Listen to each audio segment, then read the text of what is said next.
What's up, everybody? This is your weekly delivery guy who is here to deliver this week's Olympus news. Starting off with the riot in Iran, followed by the health update, and lastly a site which provides reliable educational sources. Before hopping onto the news, don't forget to check out our YouTube channel Olympus and our Instagram page at Olympus_ID. Without further ado, let's get onto the news. Prostrate yourself by kin, for there was a brave soldier that went against the status quo and had become the catalyst for a new branch in this world. Who might I be speaking of, you ask? The female rock climber that hails from the country with the most running jokes. None other than Elnaz Rakabi. The boss lady had attended the famous International Federation of Sports Climbing Asian Championships. To be honest, I've never heard of it. You might be asking yourself, what even made her famous in the first place? Well, give me a second, you chiseled brain. Rakabi had participated in the championship without a hijab. She instead used a headband with a ponytail and iron mandates that women representatives of the country wear hijabs. Odd, isn't it? Remember when I said that it made her famous?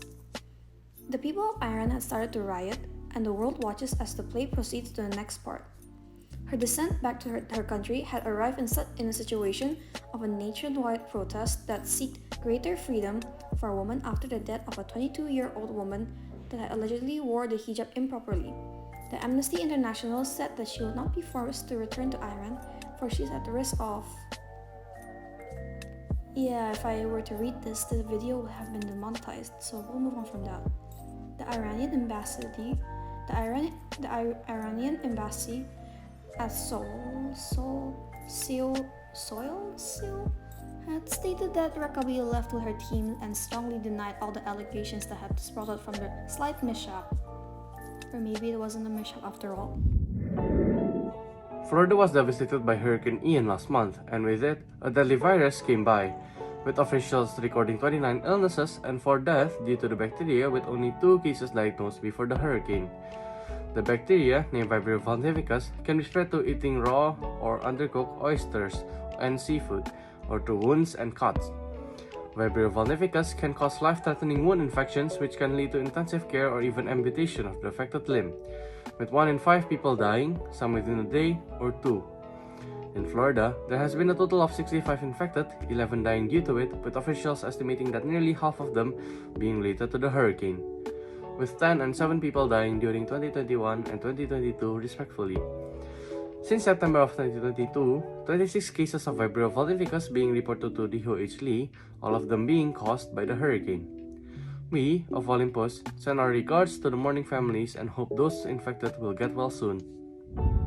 It was 1999. Matt McKewick's and Mark Harbona were typing late into the night. The clacking of the keyboard was the only thing to be heard in the darkness. Matt McKewick's and Mark Harbona were discussing in the webmasterresources.com forum like the pre-Discord mods they were. However, unlike Discord mods, these were 2 brilliant developers, and plus, they touch grass!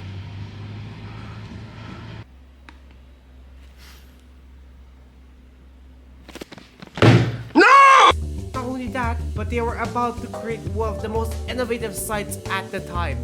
What were you doing at 1999? The developers eventually launched their site, SitePoint. SitePoint is a Melbourne-based website and publisher of books, courses, and articles for web developers. What is Melbourne, you might ask? Give me a second, let me reset my projector real quick. So if you have to do that, one is D, and then this one is like D over T and T. This is basically just like Over the years, the company has greatly evolved. Now in 2022, they are a complete learning platform that offers a great variety of interactive text and video courses, as well as having a huge and amazing community of over 40,000 developers and designers. In addition to coding classes, SitePoint also has material for entrepreneurs. This includes courses on building a web design business and project management for freelance developers. So whoever you are, if you have a passion for software development and design, we hope you check out SitePoint. And that closes the curtains on this week's wonderful performance from Olympus News. To keep updated on the latest, hottest trending news, go ahead and follow our socials on YouTube and Instagram at Olympus_ID. We hope to see you there soon. See ya!